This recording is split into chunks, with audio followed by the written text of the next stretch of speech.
This is Jamie Drummond for Good Food Revolution, and I'm sitting here. Actually, I'm squatting. Matt is sitting. I'm here with in Kensington Market with none other than CBC's Matt Galloway. Matt, how are you today? I'm not so bad. It's a beautiful day in the market. I'm sitting on a stump, which is more comfortable than you'd think. It's a bit sloped though, so if I slide off towards you, you understand why. Matt, I'd like to begin with asking you a little bit about your upbringing and the importance of food when you were in your family situation when you were growing up. I grew up, for the most part, outside of Toronto, sort of in the Beaver Valley near Collingwood. That's kind of the closest reference point, although we're nowhere near Collingwood.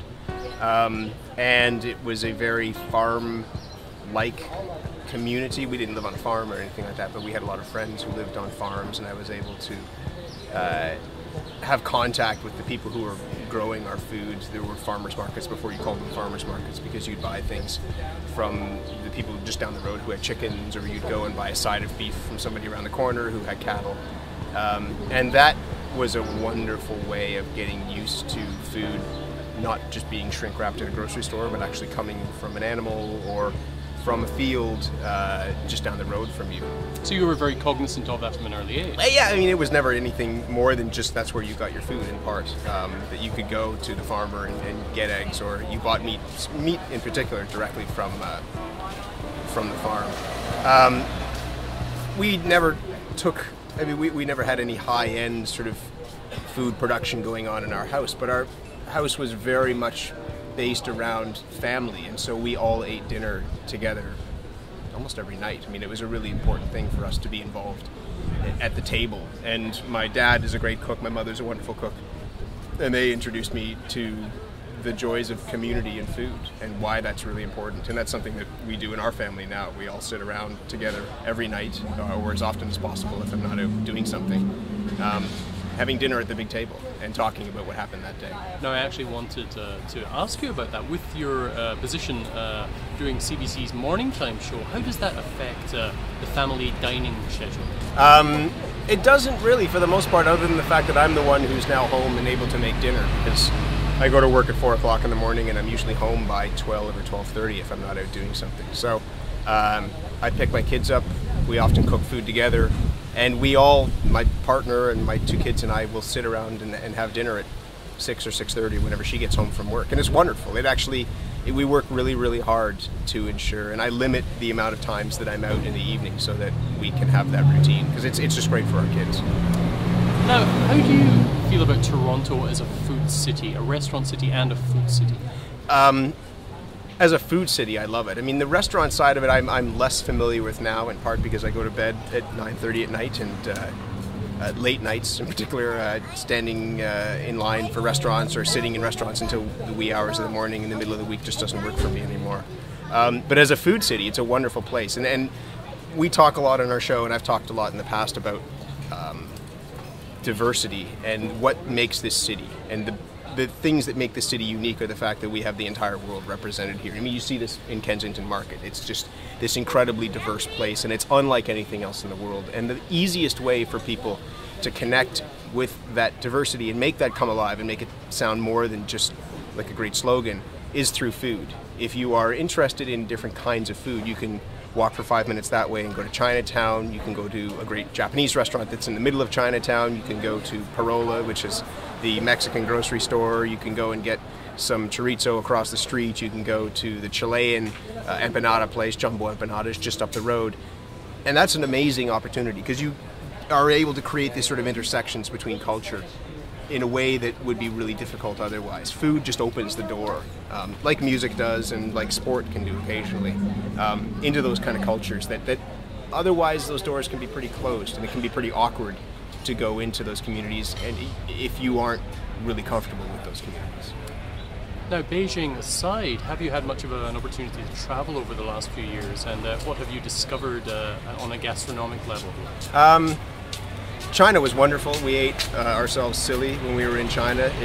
Beijing is a really interesting city to eat in, because it's kind of like the capital city, and a lot of those different Chinese cultures are represented in that city. So that was wonderful.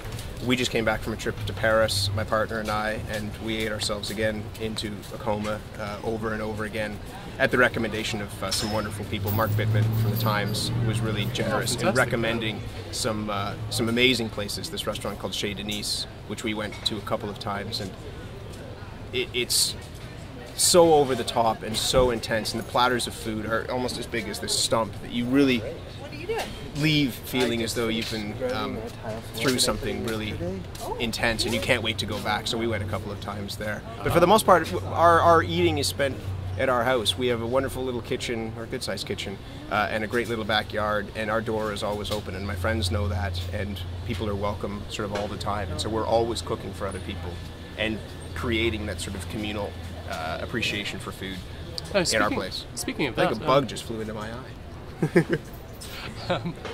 It's summer. It's summer. Occupational hazard, I suppose, of sitting on a stump. No. I'd like to ask you a little about your involvement with the Stop in Toronto. The Stop is an amazing organization, and I know a lot about sort of the various groups that are doing really interesting things with food and creating connections through communities by using food to create those connections. But I've never seen anything like the Stop before, because it's started out as a food bank, then turned into a community food center.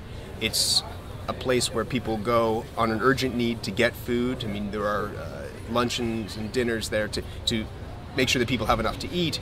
There's a food bank component to it as well. But it's all about this idea of food as community and kind of using food to build a larger sense of community. And there's a social justice piece to it. There's a real strong education piece to it. And you see that up at the Green Barns, at Witchwood Barns, where there's a farmer's market, and the people come to the farmer's market, and then they learn that some of their money actually goes back into paying for people who couldn't afford to go to the farmer's market, paying for them to get quality food.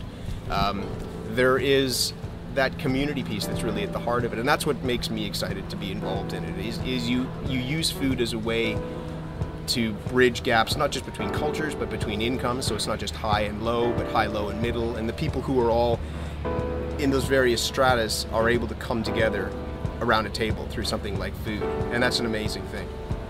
And they're just what they have been able to do in terms of mobilizing interest in food, and it's at the best possible time because people are now talking about food, is incredible. You have this sense that people are building a movement out of something that's more than just people interested in glossy food in a magazine, that it's actually about food as a vehicle and food as a tool, and that's really fun to be involved in. Well, the Stop's a marvelous organization, and they are one of our good food fighters.